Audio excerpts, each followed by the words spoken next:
नमस्कार मित्रांनो, परत आपण घेऊन आलेलो एक मनोरंजन किस्सा बाळासाहेब ठाकरे आणि दादा कोंडके बद्दल. तर किस्सा असा होता की दादा कोंडकेंनी महाराष्ट्रभर शिवसेनेचा प्रचार केलेला होता. पण दादा म्हणतात त्याचप्रमाणे त्यांनी पक्षाचा प्रचार केला, मात्र राजकारणात सक्रिय सहभागी ते कधीच झाले नाही. माणसाला पैशाचा किंवा सत्तेचा हवास असला की तो राजकारणामध्ये येतो असे दादांना वाटायचे. पण राजकारणातल्या पदांची संधी कधीच चालून आल्या नाहीत असे नाही.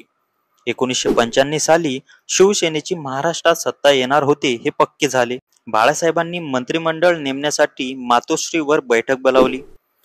मनोहर जोशी, सुधीर जोशी, वामनराव महाडिक असे शिवसेनेचे सर्व बडे नेते तिथं हजर होते.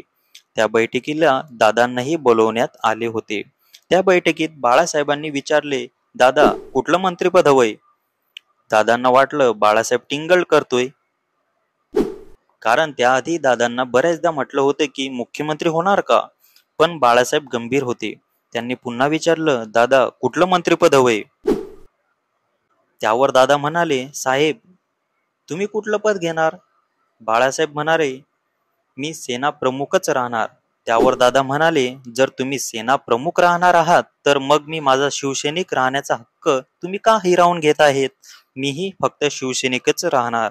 पण बाळासाहेब दादांना मंत्री करण्याबाबत इतके गंभीर होते की त्यांना पुन्हा विचारले. दादांनी पुन्हा नम्रपणे नकार दिला. मंत्रिपदासाठी नेहमी पक्ष बदलणाऱ्या नेत्यांच्या काळामध्ये हा प्रसंग अविश्वसनीय होता.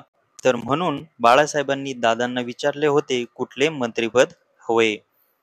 तर हा व्हिडिओ नक्की आवडला असेल तर चॅनलला नक्की सबस्क्राईब करा. हा तुमच्या मित्रांना शेअर करा. चॅनलला लाईक करा.